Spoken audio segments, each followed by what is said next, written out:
मंत्रा face wash. ये कोई cosmetic नहीं, आयुर्वेदिक औषधि है।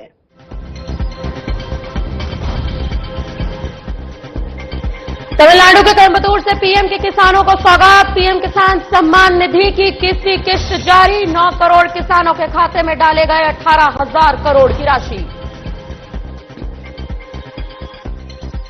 जिला समाज कल्याण कार्यालय के नए भवन का लोकार्पण। सीएम रेखा गुप्ता ने किया भवन का लोकार्पण। नागरिकों को मिलेगी समय से और सरल तरीके से तमाम सुविधाएं।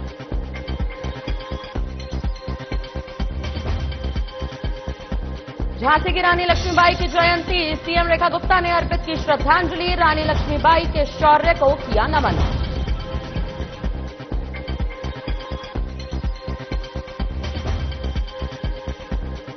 सीएम रेखा गुप्ता से मिले सिंगर कैलाश खेर। दिल्ली सचिवालय में की शिष्टाचार मुलाकात। एक्स पर पोस्ट करके दी जानकारी।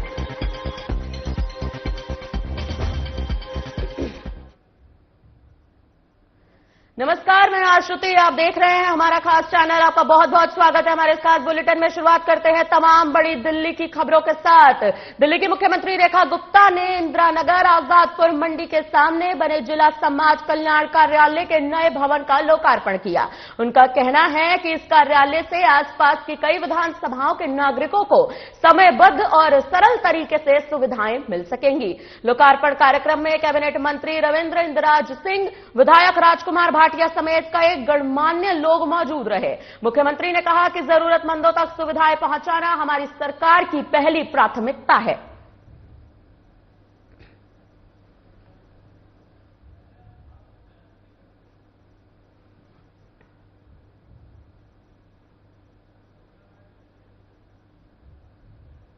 दिल्ली के मुख्यमंत्री रेखा गुप्ता ने एक्स पर पोस्ट करके झांसी की रानी लक्ष्मीबाई की जयंती पर उन्हें श्रद्धांजलि अर्पित की। उन्होंने आगे लिखा कि रानी लक्ष्मीबाई का साहस, पराक्रम और राष्ट्रभक्ति आज भी प्रेरणा का स्रोत है। उन्होंने स्वतंत्रता संग्राम के दौरान अपनी अद्वितीय वीरता और रण कौशल से अंग्रेजी हुकूमत को चुनौती दी और भारतीय नारी शक्ति का परचम लहराया। रानी लक्ष्मीबाई ने मातृभूमि की रक्षा के लिए अपने प्राणों की आहुति दी, जो भारतीय इतिहास में शौर्य और त्याग की अमर गाथा के रूप में हमेशा जीवित रहेगा।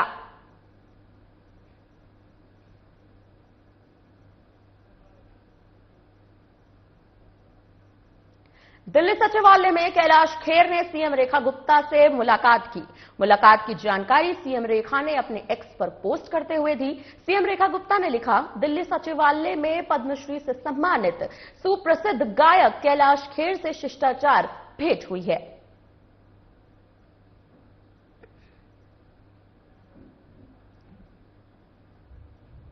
दिल्ली के सीएम रेखा गुप्ता ने एक्स पर पोस्ट करते हुए केंद्रीय संसदीय कार्य एवं अल्पसंख्यक मंत्री किरण रिजिजू को जन्मदिन की बधाई दी। साथ ही ईश्वर से प्रार्थना की कि उन्हें उत्तम स्वास्थ्य और दीर्घायु जीवन प्रदान करे। साथ में पोस्ट में उनके काम को सराहनीय तारीफ करते हुए लिखा कि आप निरंतर राष्ट्र सेवा में योगदान देते हुए आदरणीय प्रधानमंत्री जी के विकसित भारत के संकल्प को और भी गति देते रहें।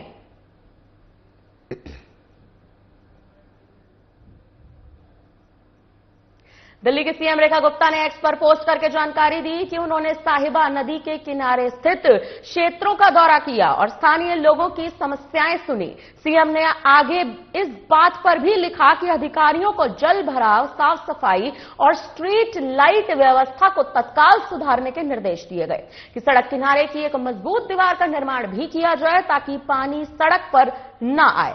सीएम रेखा गुप्ता ने बताया कि दिल्ली में स्वच्छता और प्रदूषण नियंत्रण के लिए हमारी सरकार युद्ध स्तर पर काम कर रही है। हर क्षेत्र की बुनियादी जरूरतों को ध्यान में रखते हुए विकास कार्य निरंतर जारी हैं।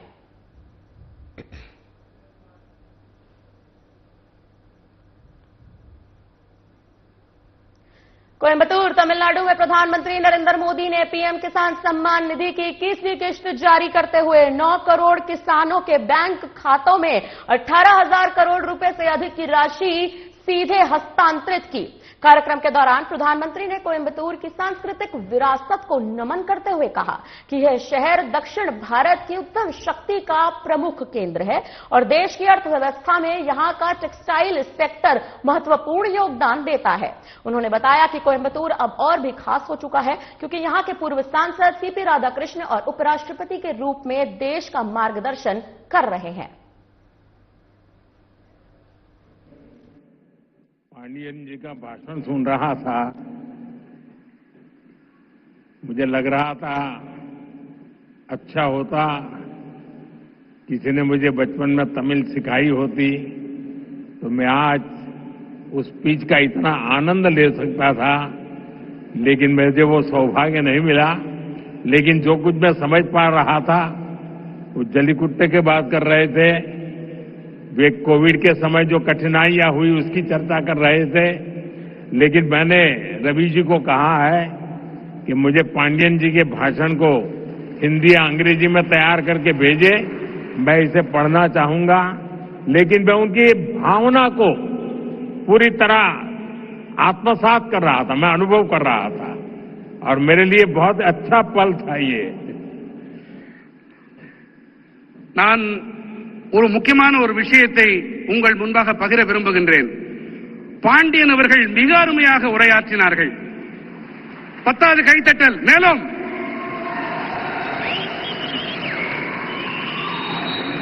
அவருடைய உரையை தமிழிலே இருந்ததால் என்னால் முழுமையாக புரிந்து கொள்ள முடியவில்லை. சிறுவயதில் நான் தமிழையும் கற்றிருக்கலாமே என்று அடிக்கடி நினைப்பதுண்டு.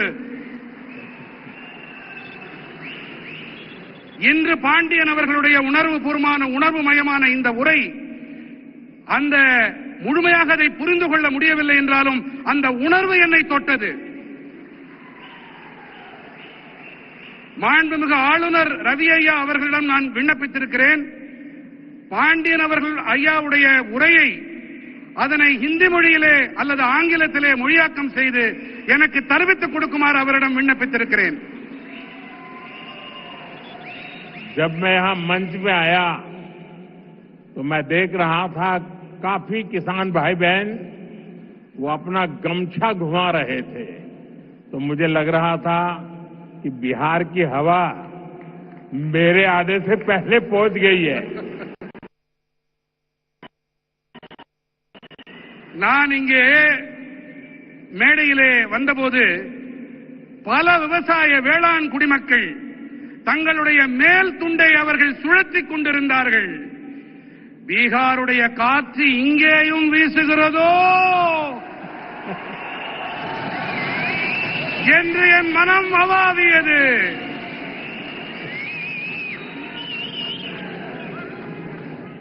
मेरे किसान भाई बहनों, कोयम्बटूर की इस पावन धरती पर सबसे पहले मैं मरुदमलई के भगवान मुरुगन को प्रणाम करता हूं. कोयम्बटूर कल्चर, कंपैशन और क्रिएटिविटी की भूमि है. ये शहर अपनी दक्षिण भारत की उद्यम शक्ति का पावर सेंटर है. கோயமுத்தூரின் இந்த புனிதமான மண்ணிலே மருதமலையில் குடிகொண்டிருக்கும் ஐயன் முருகனை நான் முதன்மையாக தலை வணங்குகின்றேன். கோயம்புத்தூர் என்பது கலாச்சாரம், கனிவு, கவின் படைப்பு திறன் ஆகியவற்றை தனக்கு சொந்தமாக்கிக் கொண்ட பூமி. இந்த நகரமானது தென் பாரதத்தின் தொழில் முனைவு ஆற்றலின் சக்தி பீடம். यहां का टेक्सटाइल सेक्टर देश की इकोनॉमी का बहुत बड़ा कंट्रीब्यूटर है और अब तो कोयम्बटूर एक और मायने में विशेष बन गया है. यहां के भूतपूर्व सांसद सीपी राधाकृष्णन जी अब उपराष्ट्रपति के तौर पर हम सबका मार्गदर्शन कर रहे हैं. இங்கே இருக்கும் ஜவுளித்துறை தேசத்தின் பொருளாதாரத்திற்கு பெரும் பங்களிப்பு அளிக்கக்கூடியது. மேலும் இப்போது கோயம்புத்தூர் மேலும் ஒரு காரணத்தால் சிறப்பு பெறுகிறது. இங்கே நாடாளுமன்ற உறுப்பினராக இருந்த சிபி ராதாகிருஷ்ணன் அவர்கள் இப்போது துணை குடியரசுத் தலைவராக நம் அனைவருக்கும் வழிகாட்டிக் கொண்டிருக்கின்றார். साथियों, नेचुरल फार्मिंग एक ऐसा विषय है जो मेरे दिल के बहुत करीब है। मैं तमिलनाडु के सभी किसान साथियों को south India natural farming summit के इस अभूतपूर्व आयोजन के लिए शुभकामनाएं देता हूं। और अभी मैं प्रदर्शनी देखने गया था। मुझे बहुत किसानों से बातचीत करने का सौभाग्य मिला और कोई मैकेनिकल इंजीनियरिंग करके पीएचडी करके खेती कर रहा है, कोई नासा में चंद्रयान का काम करते करते छोड़ करके खेती कर रहा है और खुद खेती करता है। इतना ही नहीं, अनेक किसानों को वो तैयार कर रहे हैं, नौजवानों को ट्रेन कर रहे हैं। मुझे आज सार्वजनिक रूप से स्वीकार करना होगा, अगर मैं आज इस कार्यक्रम में न आया होता तो मैंने मेरी जिंदगी में बहुत कुछ गंवाया होता और आज मैंने यहां आकर के बहुत कुछ सीखा है। मैं अब मन से तमिलनाडु के किसानों की जो हिम्मत है, परिवर्तन को स्वीकार करने की उनकी जो ताकत है, उसको 100 सलाम करता हूं। நண்பர்களே, இயற்கை விவசாயம் என்பது விசேஷமான ஒன்று. இது என் இதயத்துக்கு மிகவும் நெருக்கமானது. நான் தமிழ்நாட்டின் அனைத்து வேளாண் குடிமக்களுக்கும் நண்பர்களுக்கும் தென்னிந்திய இயற்கை விவசாய மாநாட்டின் பொருட்டு என் மனம் கனிந்த நல்வாழ்த்துக்களை தெரிவித்துக் கொள்கிறேன். அடுத்ததாக, இங்கே மேடைக்கு வருவதற்கு முன்பாக நான் அங்கே காட்சிப்படுத்தப்பட்டிருக்கும் பல்வேறு அரங்குகளை சென்று பார்த்தேன். ஒருவர் இயந்திர பொறியியலில் முனைவர் பட்டம் பெற்ற பிறகு விவசாயத்திற்கு வந்திருக்கிறார். ஒருவர் இஸ்ரோவை விட்டுவிட்டு அந்த வேலையை விட்டுவிட்டு இங்கே வேளாண் தொழிலை புரிய வந்திருக்கின்றார். இவர்களுடைய இந்த பணி கருத்தூக்கம் அளிக்க வல்லது. இவர்கள் மட்டும் கருத்தூக்கம் தங்களுக்கு அளித்துக் கொள்ளவில்லை, இவர்கள் மற்றவர்களுக்கும் உத்வேகம் அளிக்கின்றார்கள், அவர்களுக்கும் பயிற்சி அளித்து வேளாண் தொழிலை முன்னெடுத்துச் செல்லுகின்றார்கள், புதிய புதிய உத்திகளையும் வழிமுறைகளையும் கைக்கொண்டு. ஒருவேளை நான் இங்கே வாராது போயிருந்தால் நான் பல விஷயங்களை தெரிந்து கொள்ளாமல் போயிருப்பேன், என்னுடைய கற்றல் குறைந்து போயிருக்கும்.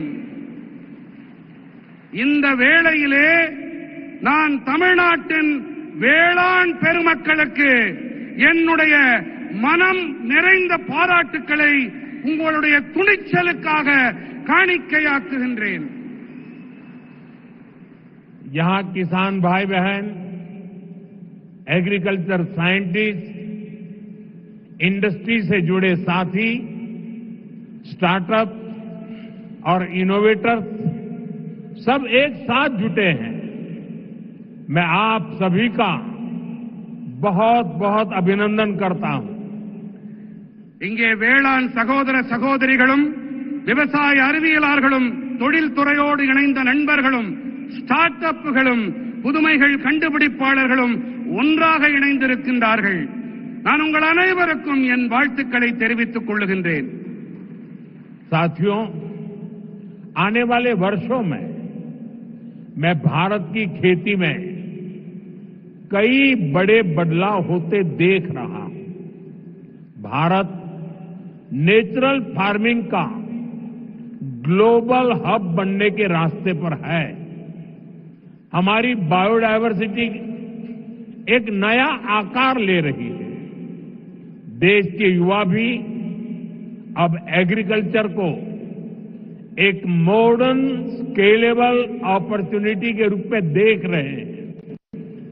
इससे देश की रूरल इकोनॉमी को बहुत बड़ी ताकत मिलने जा रही है. நண்பர்களே, வரவிருக்கின்ற ஆண்டுகளிலே பாரதத்தின் வேளாண் துறையில் பல பெரிய மாறுதல்கள் ஏற்படவிருப்பதை நான் காண்கின்றேன்.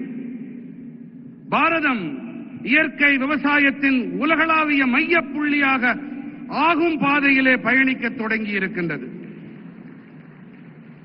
நம்முடைய உயிரி பன்முகத்தன்மை ஒரு புதிய வடிவத்தை எடுத்து வருகின்றது.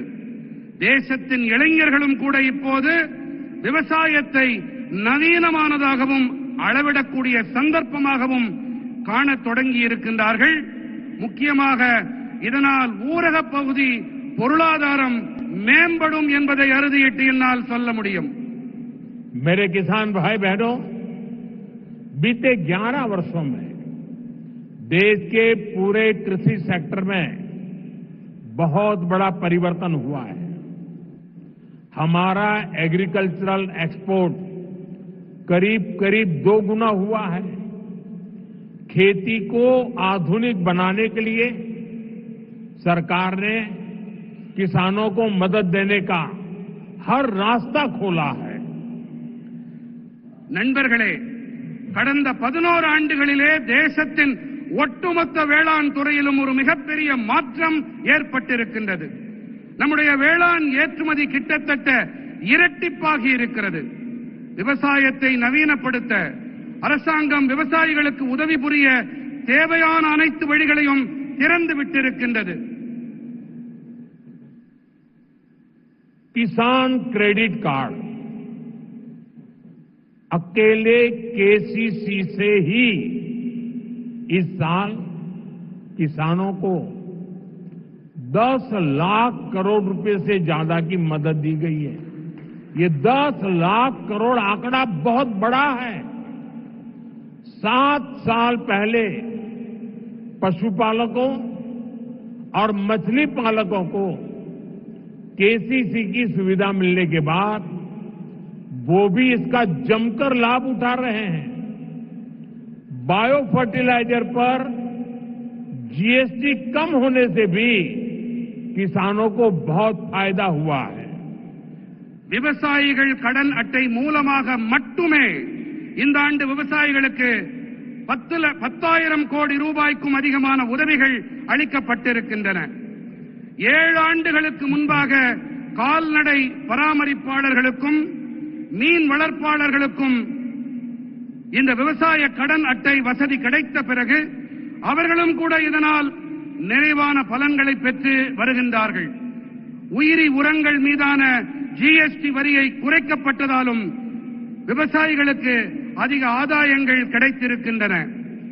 साथियों, अभी कुछ ही देर पहले इसी मंच से हमने देश के किसानों को पीएम किसान सम्मान निधि की अगली किस्त जारी की है. देश के कोने कोने में किसानों को 18,000 करोड़ रुपए ट्रांसफर हुए हैं. यहां तमिलनाडु के भी लाखों किसानों के खाते में पीएम किसान सम्मान निधि के पैसे पहुंचे हैं. நண்பர்களே, இப்போது சற்று நேரம் முன்பாக இந்த மேடையிலிருந்து தேசத்தின் விவசாயிகளுக்கு பிரதம மந்திரி விவசாயிகள் கௌரவ கொடையின் அடுத்த தவணை கொண்டு சேர்க்கப்பட்டது. தேசத்தின் அனைத்து மூலைகளில் இருக்கும் விவசாயிகளுக்கும் 18,000 கோடி ரூபாய் பரிமாற்றம் செய்யப்பட்டிருக்கின்றது. இங்கே தமிழ்நாட்டிலும் கூட பல லட்சம் விவசாயிகளின் வங்கிக் கணக்குகளிலும் பிரதம மந்திரி விவசாயிகள் கௌரவ கொடை அளிக்கப்பட்டிருக்கிறது.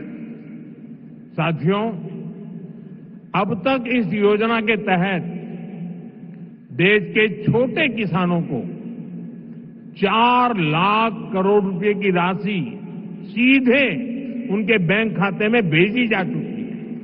ये राशि किसानों के खेती से जुड़े अनेक कामों को पूरा करने का माध्यम बनी है. मैं इस योजना के लाभार्थी करोड़ों किसान भाई बहनों को बहुत बहुत शुभकामनाएं देता हूं. நண்பர்களே, இதுவரை இந்த திட்டத்திற்கு உட்பட்டு தேசத்தின் சிறு விவசாயிகளுக்கு 4 லட்சம் கோடி ரூபாய். फिलहाल के लिए हमारी ओर से इस बुलेटिन में आपके लिए इतना ही. बने रहिए हमारे साथ, देखते रहिए हमारा खास चैनल. धन्यवाद.